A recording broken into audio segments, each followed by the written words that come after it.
কোনো বিচার বলতে কিছু ছিল না।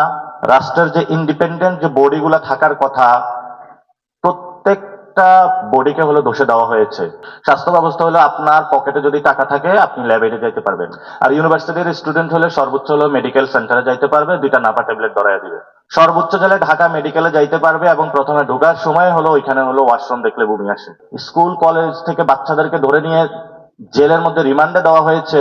আমাদের শিক্ষা ব্যবস্থার কোনো পলিসি নাই যে বাংলাদেশ রাষ্ট্রের শিক্ষা ব্যবস্থা কেমন হবে। যে এক শ্রেণী এত টাকা ফুলে ফেপে বড় হয়েছে, তারা বাংলাদেশের টাকা রাখার জায়গা পায় না, এখন সিঙ্গাপুরে হলো পাচার করতেছে। আমি 90-এর সময়ও একটি আন্দোলন হয়েছিল এখানে যে আমরা বাংলাদেশ রাষ্ট্রটা নতুন ভাবে গড়ে তুলব। সকল পলিটিক্যাল পার্টির মধ্যে চুক্তি হয়েছিল, কিন্তু সেই চুক্তি নামার পরে সবাই আমাদের জনগণের সাথে আবার বিট্রাই করলো। তারপরে গত 15 বছর আমরা রাষ্ট্রের যে গাঠনিক প্রক্রিয়া রয়েছে, রাষ্ট্রের যে ইন্ডিপেন্ডেন্ট যে বডিগুলো থাকার কথা, প্রত্যেকটা বডিকে হলো দোষে দেওয়া হয়েছে।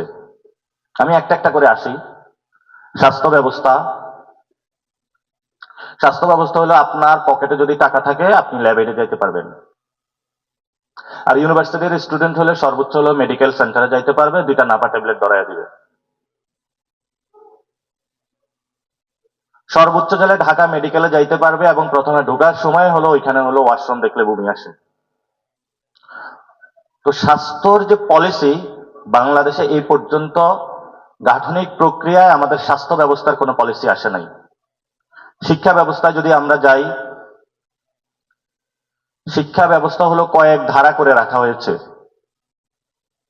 স্কুল কলেজ ইউনিভার্সিটি, স্কুলে যাই, বড় বড় প্রতিষ্ঠান আছে, ম্যাথের টিচার নাই। আমাদের শিক্ষা ব্যবস্থার কোনো পলিসি নাই যে বাংলাদেশ রাষ্ট্রের শিক্ষা ব্যবস্থা কেমন হবে। ফলত এখানে স্টুডেন্টদের মধ্যে খুব বঞ্চনা সৃষ্টি হয়েছে। আমি যে স্টেট চাই, যে পড়াশোনাটা চাই, এই স্টেট এটা আমার না। তখন সে এটা গঠন প্রক্রিয়ার জন্য মাঠে নেমে এসেছে। অর্থনৈতিক ব্যবস্থায় যান, অর্থনৈতিক ব্যবস্থাটা হয়েছে কয়েকটা ফ্যামিলির, কয়েকটা ব্যক্তির, যেখানে মুক্তিযুদ্ধের আমরা একটা চুক্তিনামায় সবাই একসাথে বলেছিলাম, রক্ত দিয়েছিলাম, একটি সাম্যের সোসাইটি আমরা গড়ব। তো গত 50 বছরে অর্থনৈতিক অবস্থা এই পর্যন্ত এসেছে যে এক শ্রেণী এত টাকা ফুলে ফেপে বড় হয়েছে, তারা বাংলাদেশের টাকা রাখার জায়গা পায় না, এখন সিঙ্গাপুরে হলে পাচার করতেছে। ফলত আমার আপনার যারা রয়েছে, আমাদের সোসাইটিতে যারা রয়েছে, আমাদের কাছে এই রাষ্ট্রটা ট্রাস্ট বা ক্রেডিবল জায়গায় মনে হচ্ছে না।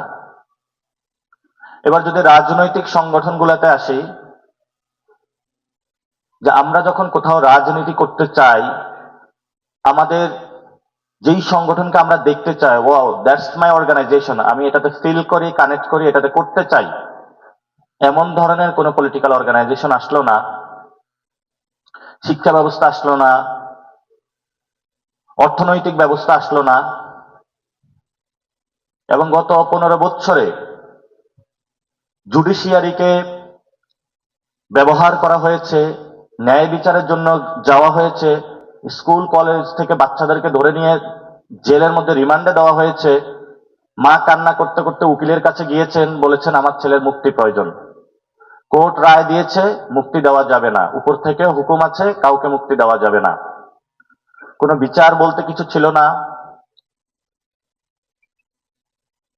তখন মানুষের মধ্যে যে খুব বঞ্চনা সৃষ্টি হয়েছিল, সেই থেকে 24-এর গণ অভ্যুত্থান হয়েছিল।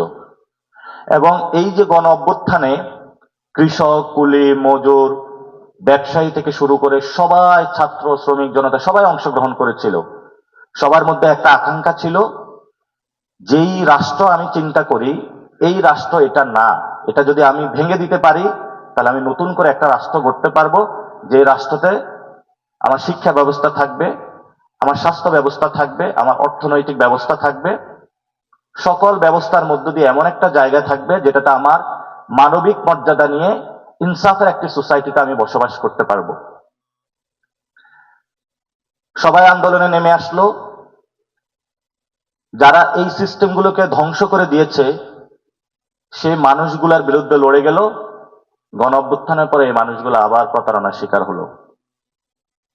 তারা যে আবেগ, অনুমতি, ইচ্ছার জন্য জীবন দিল,